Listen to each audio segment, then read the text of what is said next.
출애굽기 14장 5절부터 14절까지 우리 함께 교독합니다. 그 백성이 도망한 사실이 애굽 왕에게 알려지매 바로와 그의 신하들이 그 백성에 대하여 마음이 변하여 이르되 우리가 어찌 이같이 하여 이스라엘을 우리를 섬김에서 놓아 보내었는가 하고 바로가 또 그의 병거를 갖추고 그의 백성을 데리고 갈새 선발한 병거 600대와 애굽의 모든 병거를 동원하니 지휘관들이 다 거느렸더라. 여호와께서 애굽 왕 바로의 마음을 완악하게 하셨으므로 그가 이스라엘 자손의 뒤를 따르니 이스라엘 자손이 담대히 나갔습니다. 애굽 사람들과 바로의 말들 병거들과 그 마병과 그 군대가 그들의 뒤를 따라 바알스본 맞은편 비하히롯 곁 해변에 그들이 장막 신대에 미치니라. 바로가 가까이 올 때에 이스라엘 자손이 눈을 들어본즉 애굽 사람들이 자기들 뒤에 이른지라. 이스라엘 자손이 심히 두려워하여 여호와께 부르짖고 그들이 또 모세에게 이르되 애굽에 매장지가 없어서 당신이 우리를 이끌어내어 이 광야에서 죽게 하느냐 어찌하여 당신이 우리를 애굽에서 이끌어내어 우리에게 이같이 하느냐. 우리가 애굽에서 당신에게 이른 말이 이것이 아니냐 이르기를 우리를 내버려 두라. 우리가 애굽 사람을 섬길 것이라 하지 아니하느냐. 애굽 사람을 섬기는 것이 광야에서 죽는 것보다 낫겠노라. 모세가 백성에게 이르되 너희는 두려워하지 말고 가만히 서서 여호와께서 오늘 너희를 위하여 행하시는 구원을 보라. 너희가 오늘 본 애굽 사람을 영원히 다시 보지 아니하리라. 여호와께서 너희를 위하여 싸우시리니 너희는 가만히 있을지라. 아멘. 다음 주일은 존 웨슬레 목사님의 회심 기념 주일로 지킵니다. 그리고 5월 마지막 주일에는 우리가 늘 매년 행했듯이 번역별로 우리 전 북지방의 39개 교회가 8개 번역으로 나누어서 번역별로 연합 예배를 드립니다. 우리는 치유구역인데 288주년 기념으로 오후 2시에 계산제일교회 가서 예배를 드립니다. 청량하고 은혜의 시간이 될 수 있기를 바랍니다. 자, 홍해를 건너는 믿음입니다. 우리가 삶을 살아가다 보면 이러지도 못하고 저러지도 못하는 답답한 순간을 맞이할 때가 있습니다. 그러한 상황을 우리는 뭐라고 이야기하죠?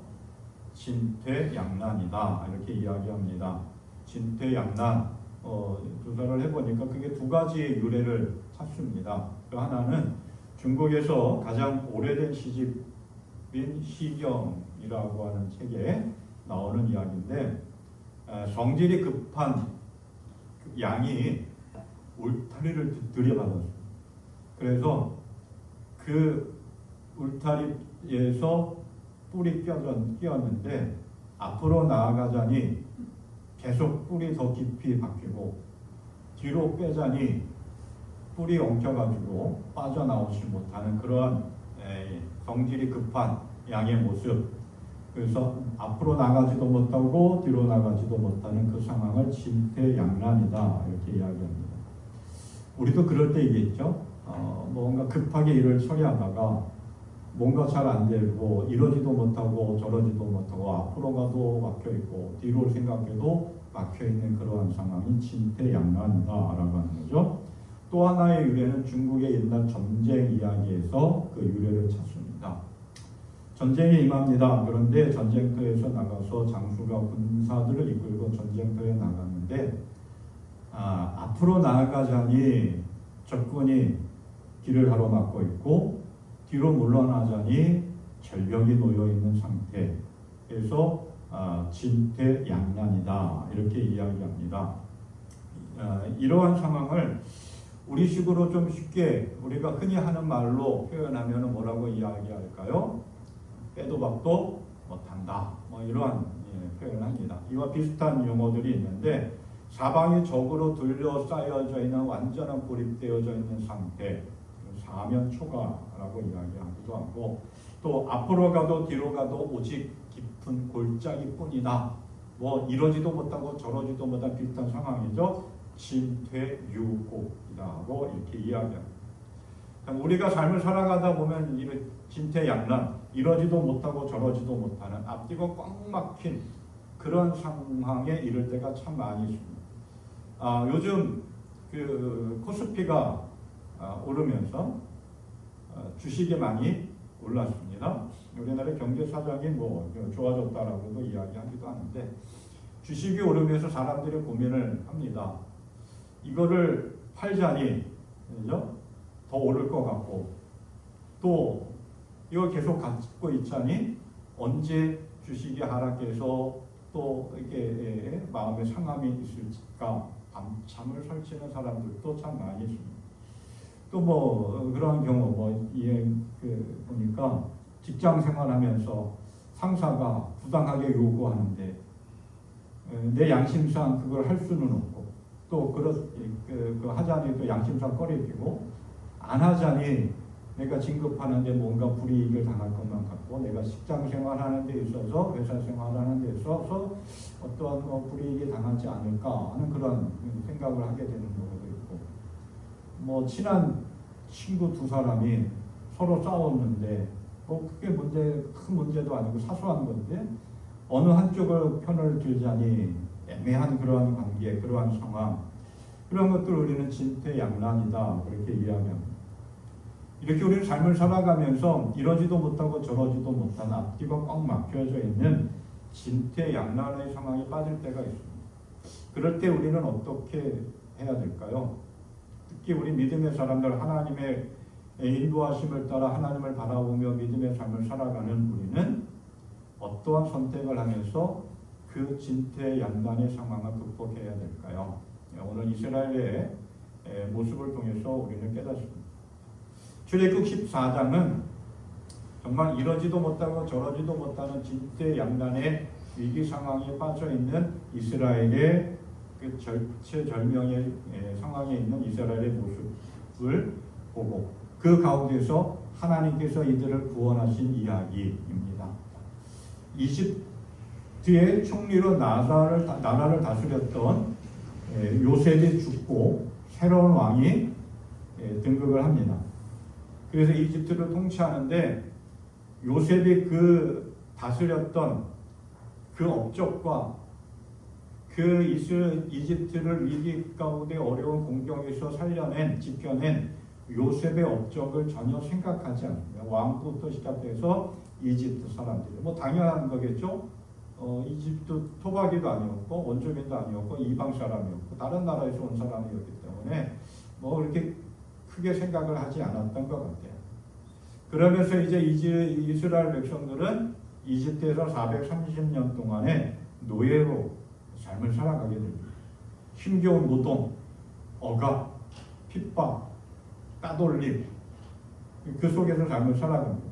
삶의 희망이 없습니다. 그냥 주어진 대로 하루하루 삶을 살아갈 뿐입니다. 더군다나 남자아이가 태어나면 다 죽이라고 하는 이집트의 왕 바로의 명령까지 선포되어졌습니다. 그런 상황 속에서 한 아기가 태어납니다. 아이의 어머니 요게벳은 태어난 아이를 보니까 뭔가 남달랐던 것을 느낍니다. 그래서 아이를 몰래 숨기면서 키우는데 100일 정도 되니까 울음소리가 커지기 시작합니다. 그래서 도저히 집 안에서 몰래 숨어서 아이를 양육할 수 없으니까 갈대 상자를 엮어서 거기에다가 역청을 발라서 물이 들어오지 못하게 하고 이제 나일 강에다가 아이를 띄워 보냅니다. 하나님께 맡기며 띄워 보냅니다. 그때 마침 바로 왕의 딸 이집트의 공주가 그 강으로 목욕을 하러 신하들과 함께 찾아온 거죠. 근데 보니까 갈대 상자가 있고 거기서 아기의 울음소리가 납니다. 들춰보니까 아기를 쓴 포대기를 보니까 이게 히브리 아이였다. 하지만 바로 왕의 딸 공주는, 이집트의 공주는 그 아이를 건져서 왕궁으로 데려가 자기의 양자로 삼습니다. 그래서 건져냈다라고 하는 뜻으로 이름이 모세라고 하는 이름이 되어집니다. 모세는 이집트 왕궁에서 왕자로서 이집트 생활을 합니다. 그리고 이집트 문화를, 이집트 학문을 배웁니다. 세월이 흘러서 이제 이집트 왕이 바뀌고 이스라엘 백성들은 계속해서 힘겨운 노동, 억압, 핍박을 받으면서 삶을 살아가게 되죠. 그래서 하나님께 부르짖습니다. 우리를 구원해달라고, 이 억압에서 해방시켜달라고 부르짖습니다. 그 부르짖음에 하나님께서는 모세를 사용하십니다. 그리고 이스라엘 백성들을 구원해내시는데 이집트의 10가지 재앙을 내리시면서 이스라엘 백성들을 이집트의 그 고된 노동에서, 힘겨운 삶에서 건져 주십니다. 이것이 출애굽의 은혜입니다. 하나님의 도우심의 은혜로, 하나님의 인도하심으로 출애굽한 이스라엘 백성들은 정말 기대하는 마음으로, 들뜬 마음으로 이제 이집트 땅을 떠나서 하나님께서 약속하신 그 가나안 땅, 젖과 꿀이 흐르는 그 가나안 땅을 향하여 걸어갑니다. 낮에는 구름 기둥으로, 밤에는 불 기둥으로 이스라엘 백성들과 함께 하시며 홍해까지 이르게 됩니다. 광야길을 걸어 나아가면서 이제 시작이 되어지는 것이죠. 그런데 출애굽한 지 얼마 되지 않아서 이스라엘 백성들에게는 큰 위기가 옵니다. 말 그대로 진퇴양난의 상황이죠. 이스라엘 백성들이 이집트를 다 떠났다라고 하는 소식을 듣고 바로 왕이 갑자기 마음이 변합니다. 하나님의 역사죠. 하나님의 섭리하심이죠. 그래서 군사들을 조직해서 이집트 왕 바로는 이스라엘 백성들을 추격해 옵니다. 하나님은 이스라엘 백성들에게 이렇게 말씀하시죠. 2절 말씀. 바다와 빅돌 사이의 비하이롯 앞 곧 바알수바 맞은편 바닷가에 장막을 치라. 이제 홍해를 앞두고 그곳에다가 잠깐 쉬라고 장막을 치고 거기서 쉬라고 하나님께서 말씀하십니다. 그런데 이집트의 군사들이 바로 추격해 옵니다. 그리고 이스라엘 백성들이 진을 치고 거기서 이제 삶을 살아가려고 거기서 이제 잠깐 쉬고 있는 그 진영 가까이 이르게 됩니다. 그 소식을 들은 이스라엘 백성들의 마음은 어땠을까요? 오늘 성경 말씀 10절, 12절 말씀, 10절부터 12절까지 말씀을 보면 이렇게 이야기하죠. 이스라엘 백성들은 크게 두려워하며 주께 부르짖었다. 그들은 모세를 원망하여 하며 말하였다. 이집트에는 묘자리가 없어서 우리를 이 광야에다 이끌어내어 죽이려는 것이냐? 우리를 이집트에서 끌어내어 여기서 이러한 일을 당하게 하다니 왜 우리를 이렇게 만드느냐? 이집트에 있을 때에 우리가 이미 당신에게 말하지 않았느냐? 광야에 나가서 죽는 것보다 이집트 사람을 섬기는 것이 나으니 우리가 이집트 사람을 섬기게 그대로 내버려 두라고 하지 않았느냐? 이집트에서 430년 동안 노예로 힘겨운 노동을 하며 억압받으면서 삶을 살아갈 때 이스라엘 백성들은 하나님께 구원해달라고, 건져달라고, 이 고통에서 벗어나게 해달라고 그렇게 부르짖었어요. 하나님의 그 부르짖음을 들으시고 이스라엘 백성들을 구원해 주셨는데 이제 와서 하는 이야기가 우리가 언제 여기서 벗어나게 해달라고 했느냐? 이집트에서 그냥 살다가 죽는 게 더 낫다 하면서 하나님을 향하여 원망하고 불평하고 모세를 향하여 원망하고 이집트에 묘자리가 없어서 우리 이 커벌판 광야에서 죽게 하느냐라고 원망하고 그때 이스라엘 백성들을 향해서 모세가 이렇게 이야기하죠. 13절 14절 말씀. 두려워하지 말아라. 너희는 가만히 서서 주께서 오늘 너희를 위하여 어떻게 구원하시는지 지켜보기만 하여라. 너희가 오늘 보는 이 이집트 사람을 다시는 볼 수 없을 것이다. 주께서 너희를 구하여 주시려고 싸우실 것이다. 너희는 진정하여라. 아우성칩니다. 살려달라고. 왜 우리를 이렇게 힘들게 하느냐라고 원망하고 불평합니다. 그런데 그러한 상황 속에서 모세는 하나님의 은혜를 기억했습니다. 하나님의 인도하심을 기억했습니다. 생각했습니다. 그래서 하나님께서 10가지의 재앙을 내리셔서 이스라엘 백성들을 구원하신 그 하나님 은혜를 생각하면서 이스라엘 백성들에게 원망하고 아우성치고 불평하는 이스라엘 백성들에게 두려워하지 말고 걱정하지 말고 호통치는 게 아니었어요. 그냥 잘 다독이는 겁니다. 두려워하지 마, 걱정하지 마. 하나님이 우리를 위해서 대신해서 싸워주실 거야. 가만히 있어. 기대해. 이렇게 이야기하고 있는 거예요. 그럼에도 불구하고 이스라엘 백성들은 하나님의 은혜를 기억하지 생각하지 않았어요. 계속해서 끊임없이 원망하고 그리고 아우성치고 불평하고 하는 상황입니다. 그러한 상황 속에서도 모세는 이스라엘 백성들을 위로하고 다독이면서 이끌어 나아갑니다. 그리고 하나님의 말씀대로 이스라엘 백성들은 홍해를 건너는 놀라운 기적을 경험하였습니다. 우리도 삶을 살아가면서 이러한 시험을 만날 때가 있습니다. 홍해는 이스라엘 사람들에게 있어서는 믿음을 시험하는 장소예요. 우리도 삶을 살아가다 보면 홍해라고 하는 장벽을 만날 때가 있습니다. 그때는 우리의 믿음을 시험하는 때입니다. 이스라엘 백성들은 그 시험 앞에서 어떻게 보면 실패했지만 그 실패함 속에서도 하나님의 은혜를 경험했습니다. 구원의 은혜를 경험했습니다. 모세가 하나님 앞에 기도했고 하나님의 도움을 받았고 모세가 이스라엘 백성들을 이끌었기 때문에 이스라엘 백성들은 하나님의 구원의 은혜를 경험했습니다. 지태양난의 위기 상황 속에서 하나님은 이스라엘 백성들에게 구원을 베풀어 주셨습니다. 모세는 그 위기 상황 속에서 어떻게 이스라엘 백성들을 인도했고 이스라엘 백성은 어떻게 그 홍해를 건너갔을까? 오늘 우리도 이 말씀을 통해서 우리 앞에 있는 홍해를 건널 수 있는 믿음의 은혜를 누릴 수 있기를 바랍니다. 첫 번째로 하나님의 인도하심을 따랐습니다.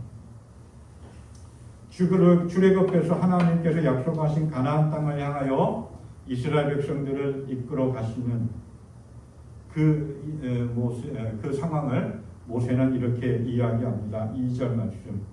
너는 이스라엘 자손에게 말하여 오던 길로 되돌아가서 믹돌과 바다 사이의 비하이로다 곧 바알수와 맞은편 바닷가에 장막을 치라고 하여라. 하나님은 이제 가나안 땅을 향하여 걸어가고 있는 이스라엘 백성들에게 비하이롯이라고 하는 그곳, 홍해를 바로 앞둔 그곳에서 장막을 치라고 그리고 거기서 잠깐 머물라고 명령합니다. 그래서 이스라엘 백성들은 그곳에 장막을 칩니다. 그런데 말씀드렸던 것처럼 이집트의 군사가 바로 뒤쫓아왔습니다. 아무리 오래 시간 동안 먼저 출발했다 하더라도 군사들이 말을 타고 추격해 오는 시간과 비교했을 때는 그렇게 멀게 느껴지지 않았을 것입니다. 그 홍해를 앞두고 홍해만 건너면 이제 가나안 땅에 들어가는 건데 홍해를 앞두고 하나님이 거기서 잠깐 머물라고 이야기합니다. 쉬라고 합니다. 그런데 이집트 군사들이 바로 뒤쫓아옵니다. 그래서 그 상황 바로 앞에까지 도달해온 이집트의 군사들을 바라보면서 이스라엘 백성들이 원망하고 불평하고 하는 겁니다. 아니 우리가 이집트에서 묻힐 무덤이 없어가지고 이 광야에서 우리를 죽게 하느냐, 이집트에서 탈출시켜서 겨우 고작 이 광야에 머물게 하느냐라고 불평하고 원망하는 거죠. 이집트의 군사들이 바로 앞에까지 쫓아왔습니다. 어떻게 할 수도 없는 상황이에요. 당시 홍해의 그 폭이 약간 15km였다고 합니다. 지금은 많은 여러 가지의 세월이 흐르고 지형이 바뀌어서 이게 쉽게 건널 수 있는 그런 좁은 폭이 되었다고 하는데 건널 수 없는 그러한 홍해였고 바로 뒤에 그 막강한 이집트 군사가 추격해서 가까이 이르렀습니다. 물에 홍해에 빠질 수도 없고 그리고 이집트 군사들에게 잡혀가면 다시 그 고된 노동이 시작되어지고 억압이 시작되는 그러한 상황에 이스라엘 백성들은 하나님을 향하여 모세를 향하여 원망하고 불평하고 있습니다. 그때 모세가 이렇게 이야기하고 있습니다. 신명기 13장 21절 22절 말씀. 주께서 그들이 밤낮으로 행군할 수 있게 낮에는 구름 기둥으로 앞서가시며 길을 인도하시고 밤에는 불기둥으로 앞길을 비추어 주셨다. 낮에는 구름기둥, 밤에는 불기둥이 그 백성을 떠나지 않았다.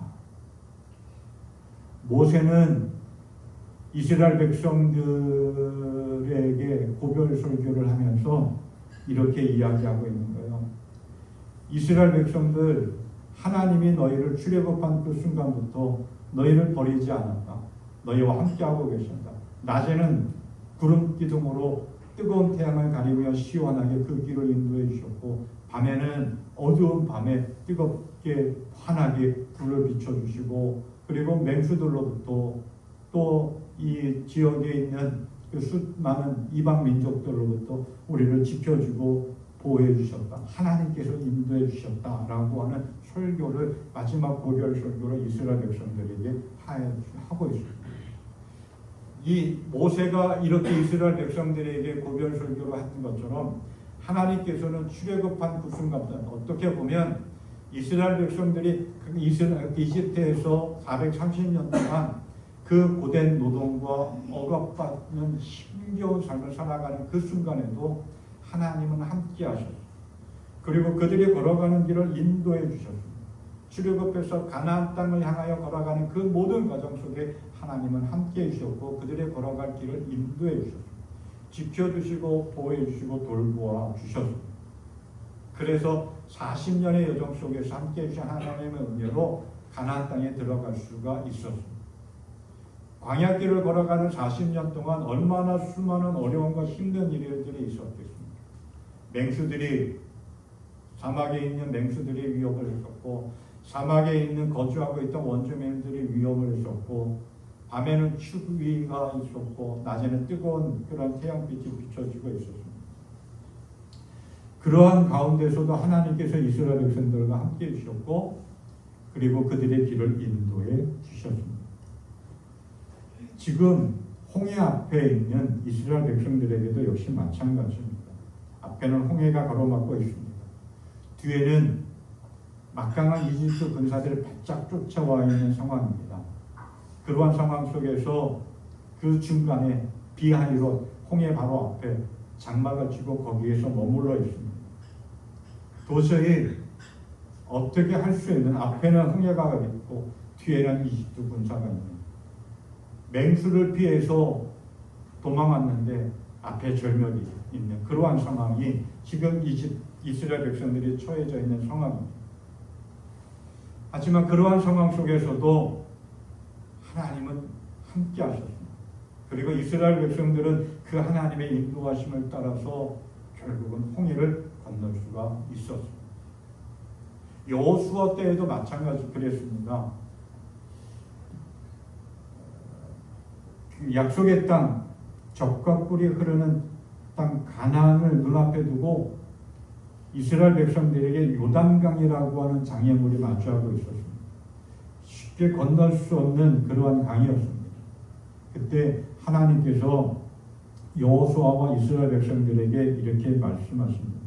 제사장들이 하나님의 언약궤를 들어서 매는 것을 보거든 제사장들을 따라라. 그러니까 제사장들이 하나님의 언약궤를 메고 요단강에 발을 내디디면 제사장들을 믿고 따라가라. 그래서 하나님의 명령대로 제사장들이 언약궤를 메고 요단강에 발을 내딛는 순간 요단강이 갈라지고 마른 땅이 되어서 이스라엘 백성들은 요단강을 건너서 하나님이 인도하시는 대로 가나안 땅에 들어갈 수 있었습니다. 오늘도 하나님은 우리의 삶에 함께하고 계십니다. 우리가 어떠한 상황과 어떠한 형편에 있든지 간에 우리와 함께 하시고 우리가 걸어가야 할 길을 앞서 수행하시며 우리의 길을 열어주시고 인도해 주십니다. 이스라엘 백성들이 모세가 하나님의 인도하심을 따라 홍해를 건넜던 것처럼 요단강을 건넜던 것처럼 우리도 우리의 삶에 가로막고 있는 홍해 믿음으로 하나님의 인도하심을 따라갈 수 있기를 바랍니다. 그러면 하나님께서 우리가 걸어가야 할 그 길을 열어주십니다. 새로운 길로 인도해 주십니다. 홍해와 같은 어렵고 막막한 문제가 우리의 앞길을 막을 때가 있습니다. 이러지도 못하고 저러지도 못할 때가 있습니다. 그 순간에도 하나님은 함께 하시고 우리가 걸어가야 할 길을 열어주십니다. 그 인도하심을 따라 나아가 막혀있는 그 길이 열려지는 놀라운 은혜를 경험하는 믿음의 삶이 되기를 축복합니다. 두 번째로 보니까 하나님을 신뢰하며 기다렸습니다. 하나님은 이스라엘 백성들과 언제나 변함없이 함께 하셨습니다.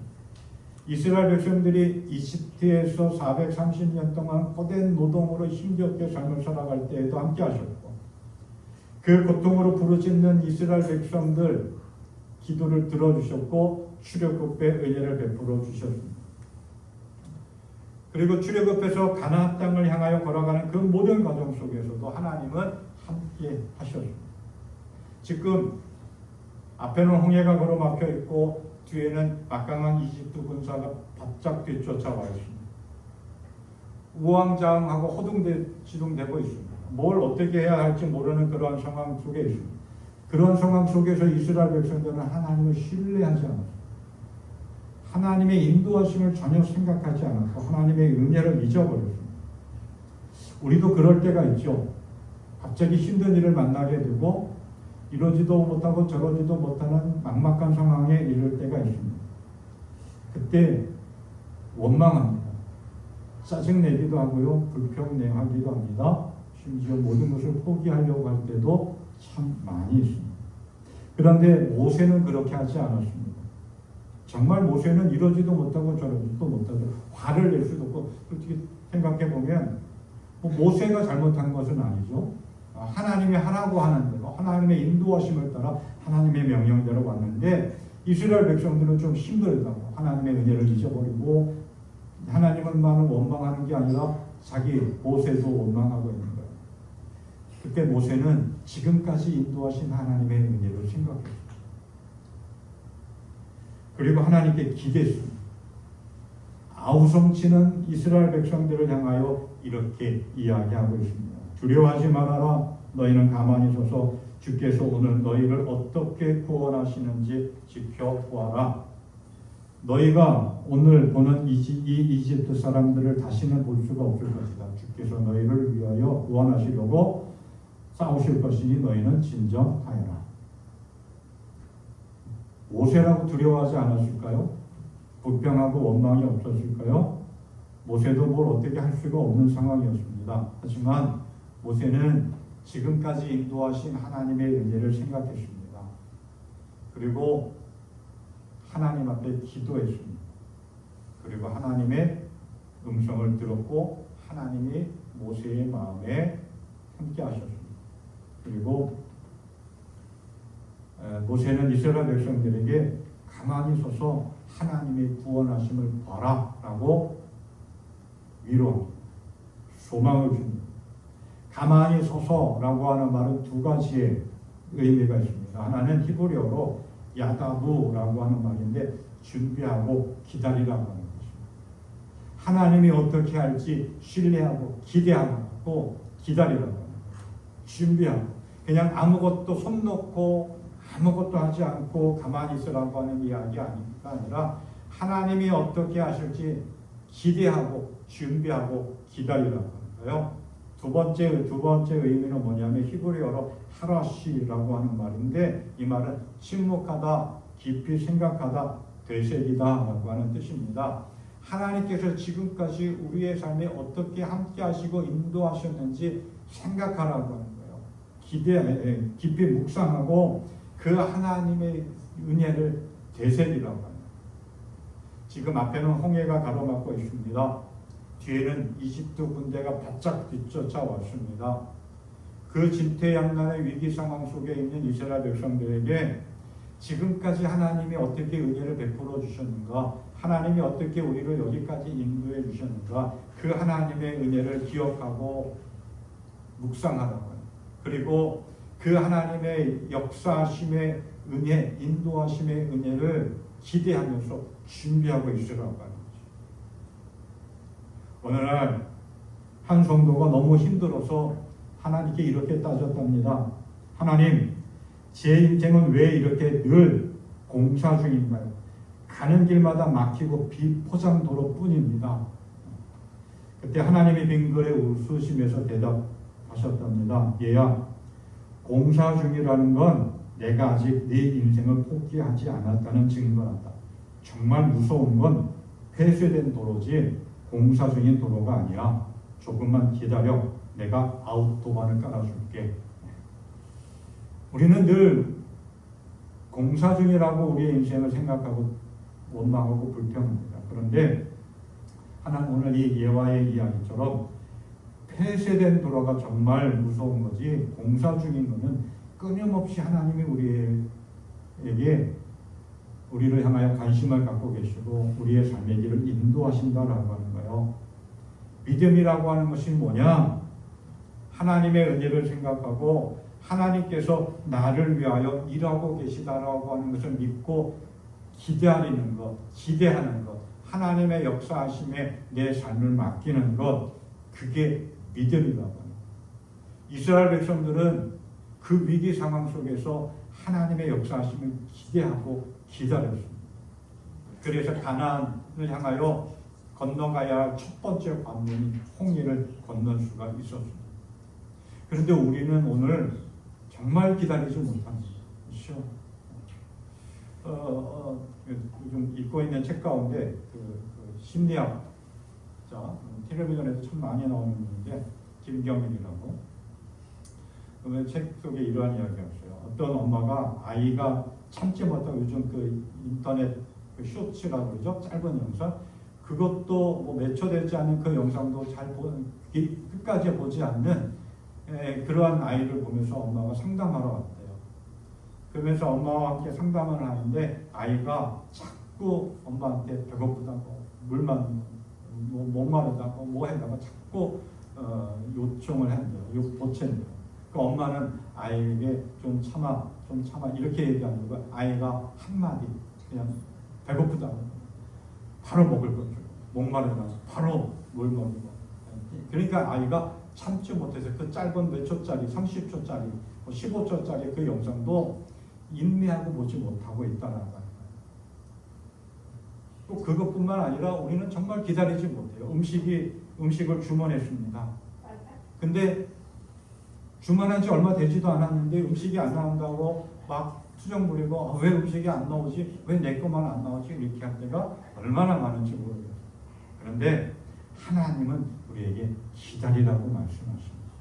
근데 아무것도 하지 않고 기다리라고 하는 것이 아니라 그 위기 상황 속에서 하나님의 도우심을, 하나님의 인도하심의 은혜를 얻기 위하여 깨어 기도하며 깨어 있어서 그 위기를 벗어날 수 있도록 준비하고 기다리라고 합니다.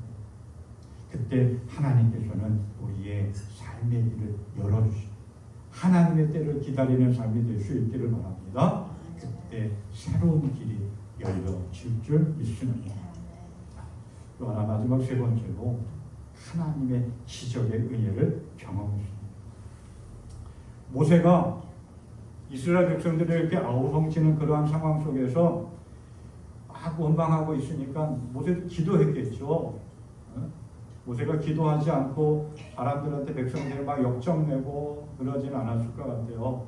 모세는 하나님께 기도했겠죠. 그런데 하나님께서 모세에게 뭐라고 이야기합니까? 우리가 읽지는 않았지만